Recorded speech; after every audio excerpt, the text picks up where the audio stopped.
What's up, guys? Welcome to another episode of the thekisscapadespodcast.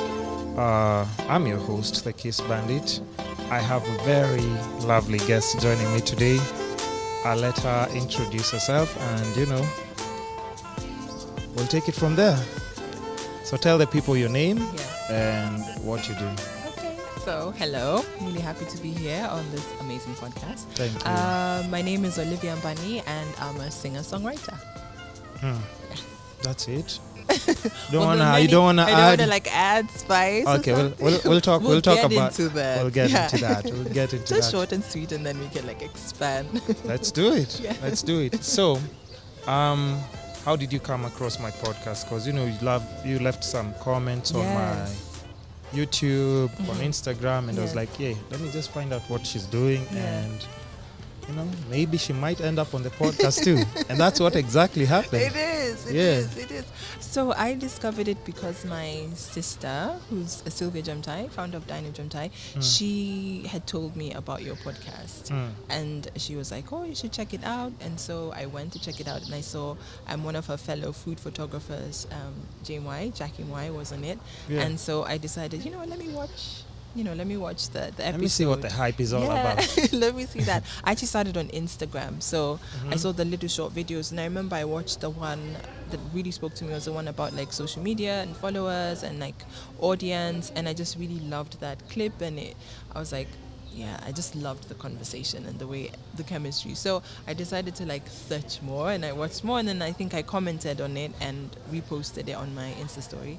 And then you told me that you were also on YouTube, like you commented back. I was like, oh great. So when I found it was like 1.5 hours, I was like, yes. This is good. Yeah, it's super long videos. Yeah, it's great. So then I went and kind of just watched it. I watched it, I think, in like 2 parts because I was like just taking it all in. I really like watching sometimes podcasts or like videos like that in parts.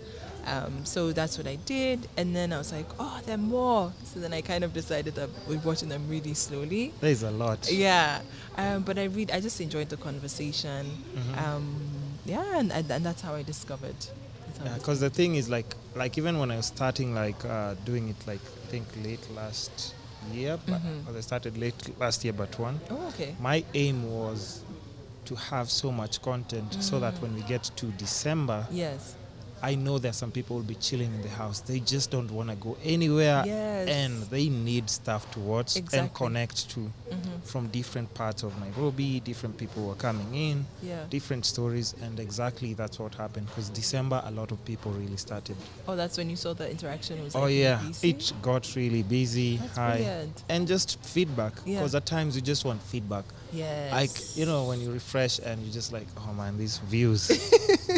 You're like, no feedback, not even from my friends, man. You're like, watch, please.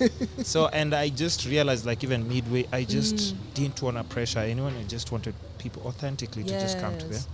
So I appreciate, like, you just reaching out and everything, and look at this. Yes. Already doing it. And tell your sister she's supposed to be on the podcast. She's just telling people about my podcast, and she keeps running away. So we'll be patient. We'll be waiting for you. So anyway, let's get to what you do and just dig deep more into it. Yeah. I saw on a post where you said, because when I start talking to someone and they spark my interest, before I invite them, I just go through their gram and see a little bit of what they have here and there. Yes. So there's a post I saw, you say that you were doing music and then you took like a really long break. Who does that? So let's start with that. Like, you're doing music and then you took a break. Yeah, what happened? So I've taken like almost 2 breaks.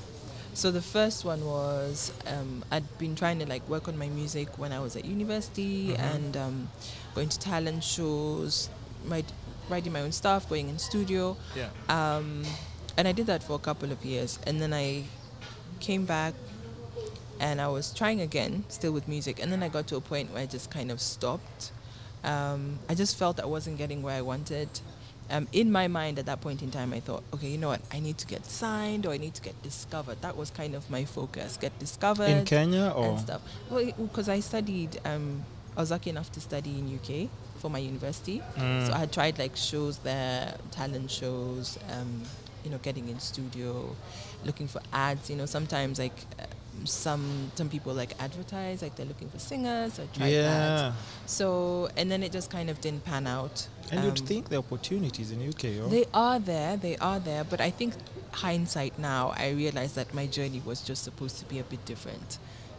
All those things taught me something. Like, I grew as an artist. I think the thing I learned in that first space was just, do you really love this? And I did. So I continued singing. So I remember there was a time I had just finished an audition and I was scheduled to sing at, like, I think 2 of my friends' weddings.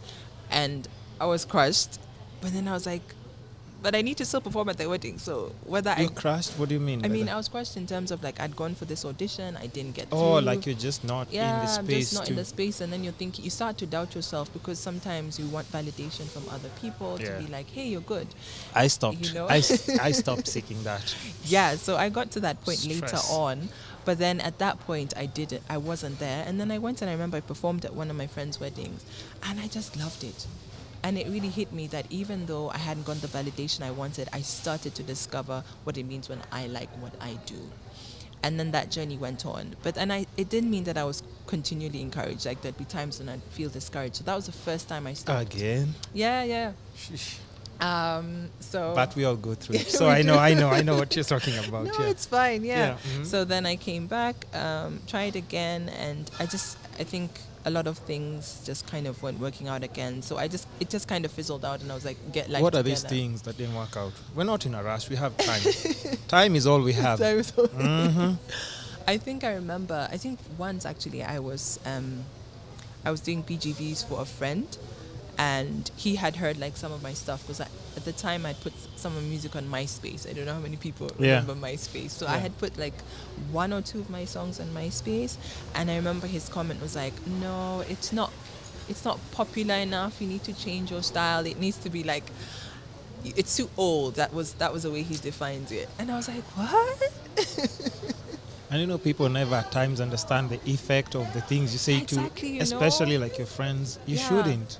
And not unless somebody's like just on the extreme edge of something that's crazy. And that's when you can check them and just like, I don't know whether this is a good. It might work, but I don't know whether it's the way you say it. It's true. It is the way you say it. So I think like that really got to me, and I tried to brush it off. But then it kind of made me feel like, because this is your music. I feel like when you create anything, music or otherwise, it's very personal to you. It's like a part of you that you're putting out there. So I think that kind of discouraged me, and I was like, okay, let me just take a step back and kind of figure things out. And I was kind of battling with the fact that I knew what my style was. I wrote the way I wrote, but then it didn't sound like anybody else, And for instance, like sometimes I'll write songs with 2 bridges, or it will just start in a random way, and I was just like, okay, but I haven't seen anyone doing that.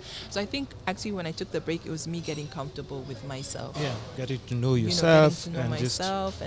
And then I remember the pivotal moment for me, I had been like binge watching like Adele from UK, and she had done like this amazing Royal Albert Hall concert, and I was just like really low. And then it got to a point I was like, I can do that. I can perform. Like, what am I doing? Especially listening to Adele's music when you're sad. Like, it hits home. It really does. It like triggers you even more. So I mean, it just really sparked me, and I thought, you know what? I've been trying for such a long time to get discovered, to get someone to see me, but in that moment I saw myself, and I had this question of what's the one thing I'd regret not doing in my life, and it was my music. So I said, you know what? Let's just try it again. Like, this time we'll just take step by step, So I started by just trying to make music like part of my life, so I'd like jam with friends, like weekly. It's those little things, even if it's karaoke or something. Exactly, those little things. It's like those steps, those make such a big difference. And through the jamming, I started to realize that I freestyle a lot. Like, I've always done it, but it was never like a conscious thing. So through freestyling, we'd write all these songs, and it was super easy. Like, effortless, because you're just in the zone. Exactly. You're in the zone every time you're just around that energy. And so through that, I was like, okay, you know what? I actually think I want to work on an album. And so I started thinking about what I wanted to write. And I had lots and lots of songs that I'd actually just written and that were on my phone. So they were like maybe like 1 minute clips or 30-second clips. And so I kind of like rummaged through all of them and picked a few that I felt, okay, I like these ones and I want to finish these songs. And then I started working with another friend. We were jamming as well, and we wrote a couple of songs. Some he doesn't even remember, so he's a pianist. There's even one song that I actually released last year that he swears he can't remember. No, he's like, no, it must have been with your other friend. I'm like, I can tell you the day. So I started doing that, and then I think that's when I now started to like take more steps to kind of get my music done. So I finished writing actually all the 14 songs that will be on my upcoming album. And then is it dropping this year? Yes. Okay. It's dropping this year. Don't say that. Do you want to? Okay, let me ask. Is it before you continue? So don't forget your chain of thought. I wrote beginning, mid, or end of the year? Mid. Okay, that's perfect. Don't say the date. Nope. So we can drop these actually when it's towards. Sure. Yeah, let's do it. Okay, So go on. So so then I was kind of just working on that. So picked the 14 songs, finished working on them, and then got them recorded acoustically. And then I looked for a producer because I felt like I just wanted to add more life or kind of create more of a sound with my stuff. And when I was looking for a producer, I wanted someone who would allow me to collaborate with them. So who wasn't just like, okay, I made a track for the songs that you gave me. Yeah. Like that. That's not what I wanted. I wanted someone who would sit down, we'd listen to music, they'd come up with things, and I'd be able to be like, okay, I think more in that direction or this direction or more of this sound, because I know I'm not a producer, but I know what I want. Like I can hear it. Artists are producers as well. Yeah, it's your sound that you actually so you kind of co-produce, and for me it was really important to find someone who would be open to that. So even when I was trying to like find people, for me I would like kind of check how I felt their energy was, how they were communicating. It's not just about work. No, let me tell you, work is almost like secondary. I feel like if you can work with the person, the other stuff is like doable. Yeah. So for me, that was, and I went with my gut. And I remember I'd never worked with this producer before. I heard some of his stuff and I was like, that sounds cool. But for me, it was Kenyan? more. Yes, he's Kenyan. Alex Mooley, actually. Yeah, So shout him out. Yes, shout him out. thank man. you, Alex. He was Free plug. amazing. He was amazing, and I just liked how he was patient, but he was also open to like my ideas, my suggestions. And there were times we'd have songs we just go back and forth, but eventually we got what we wanted. And I remember in the initial stages, it was more like actually we just sit for like hours listening to music, and I'd be like, have you heard this? Have you heard that? And even after some studio sessions, we'd do that. And that was so helpful because then we got to know each other's sound, and he got to like understand different things that move me. So when he's creating the tracks for different songs, he's able to kind of bring out what I want. Yeah. You're on the same page, like just melody wise, or maybe all those or things. even like instrumentals, or just mood or feeling, So I felt like those were really important, and even just personality wise, so we could get accustomed to how we each work.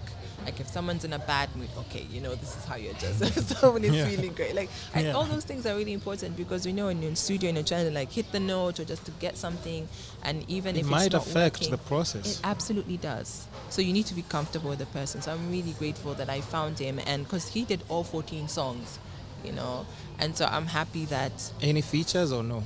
No features in this what? one. Not even Papa Jones? No? The OG is not there? No features. Okay, why? How would you decide? Like, in my album, I just want this album to be. Is it like your first album? Yes, it's my first album. Also, you just want it to be purely you, and not. Yeah, and I felt for me, the first album, honestly, is for myself. It's a promise I made to myself, and I said this is the one thing I have to try and do in my life. And I felt like I just wanted to tell my story that way. And I just wanted, it's like an introduction to myself to myself as well as to the world. And I just wanted it, that way. And I also kind of felt like there will be other opportunities to like feature or to collaborate with other people. Yeah. But for this first body of work, I really felt that it was important that it was just me. Yeah. Are you always, just as an artist, do you, since you've gone through this and so many phases, do you always feel like you're chasing a hit, or you just want to do like just good music, and if it goes off, goes off? Do you chase a hit, or? No, I don't chase a hit. No? I chase... I know a couple of producers. Yeah. If you want a hit, Yeah, if you go to this, I'll be like, hey, give us 24 hours. Yeah, the track we is got that one. good. Yeah, and why wouldn't you decide to? Because I know artists who are like they do just enjoy doing that music. Yeah. They don't necessarily chase, but they know they're but working they know towards. that, they work, and that's fine. You know, I think the way I would answer that is, I definitely want people to connect to the music, to love the music. You know, for lots and lots and lots of people to like it. But for me, the first check, even when I was picking the songs for my album, was, do I like the song? Like, if I don't like it, then I'm not even finishing it. Like, I have to like it. You do, but do you archive, or it's done? It's a wrap. It's a wrap. What? Yeah, I have so many songs. How many? Like, how many songs would you say you actually just like archived, or like I just so I picked 14 from my album, but then like before that I had probably like 200 that was just there unfinished, because like I can produce a really rapid rate. Yeah, I had like a couple of phones that literally just had all these lyrics, voice notes. Yeah, just voice notes, and it was just like 30 seconds, 1 minute. You know, one has like 80, another has 50. You know, like that. What's your work process like? Honestly, for me, it's very like... I know what artists do to generate that kind of music. So what's your process like? My process is really simple. I freestyle all the time, and I get inspired anywhere and everywhere. And so whenever a tune comes to my mind, if I'm somewhere, I pull out my phone and I record it, and then I leave it. And then... Because you can always go back and like... I can like go this, back. I think I can finish it. Yes, I can finish. So that's my process. And even a song comes on radio, and I'll just be riffing off it, and then maybe I get inspired, you know, I record. So that's really my process. Like I freestyle a lot, and I try and document a lot of that, because I'm like, oh, you never know, it might be a song. You wouldn't know by the... Yeah. Especially if you're running through like 200 songs, that's quite a lot. Yeah. And just like when growing up, is this something that you actually wanted to do from like childhood, or just something that passion grew later? Yeah. Which is which? I think I always did want to kind of do something with people music. keep texting me when I've clearly posted a video that I'm behind the scenes shooting. Maybe they haven't seen. No, it's all good. I feel like... Oh, Lord, his client. Don't let me distract you. It's okay. I can actually really multitask properly. Okay. And that's why I was telling you, like, don't switch off your phone. Yeah. Because at times people text me and we include that conversation like on the podcast. Yeah. That's cool. And even my phone is connected to the mix. If we need to call someone, one of my clients, we'll just call them. Like, I told you we are recording, so you're part of the podcast right now. I'll be like, hi. Yeah, so what's up? So for me, I think when I was younger, I really enjoyed music, like doing musicals, performing. It was when I was in high school that I was like... Grew up in Kenya? Yes. Okay. And then now... in Kenya. So I only went away for like a few years for university. That was it. Yeah. Okay. That was it. But born, brought up from here. Okay. Yeah. So back to the childhood and just so enjoying. Yeah. And I was really lucky and privileged to go to schools and churches that like music was a really strong part of what they did. So then I got to experience that just for fun, like not really thinking about it. Don't you miss childhood? Most times, like you really the didn't parts care. I miss about it. Yeah, but I'm quite happy. Okay, the restrictions, of course not, but where like you just didn't care. You were just doing things and you're just having pure fun. Yeah, and it brought you so much joy. Yeah. No anxiety. You're not anxious about doing this. We're just having fun. Go home, sleep. Wake up tomorrow. I'm still having more fun. Yeah, so I liked elements of that. And I think when I was in high school is when it really started. I really was like, I want to do this as a job. I would visualize myself like performing and having music out. And I remember when I'd hear music, I'd like create music videos in my mind. I'm like, oh my God, this is how I think the music video would look like. So I'd write musicals in my head. I'm just like, yeah, I think this is how I do music. So it just really manifested a lot more. But then a part of me was like, man, but the chances of making it in music, like what are there? So I was like kind of 50-50. I knew that's what I wanted to do, but then another part of me was super terrified as to how successful I would be or if it would work. So I think with that I kind of decided, okay, yeah, it's something I want to do, but then also another thing that I'm quite interested in is media. So I was like, okay, you know what, I'll study that. That's what I think I can kind of You've studied that as well? So I studied communications and new media, which was kind of like web design, animation, a bit of film, graphics. So it was kind of that's what I studied.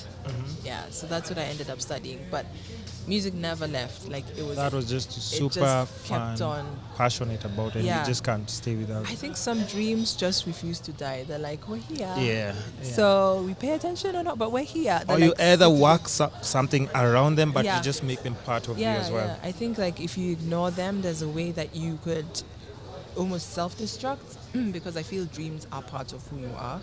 You know, they can be a part of you. So I think I got to a point where I was like, look, I've always known, so I just need to face it and do it. And what do you have to lose, man? Just think about it. It's true. Do you want to be that old person and you're just saying like, I wish, because it's not even at times about like thinking about like the crazy fame and everything, but you don't want to be on your deathbed saying like, I wish.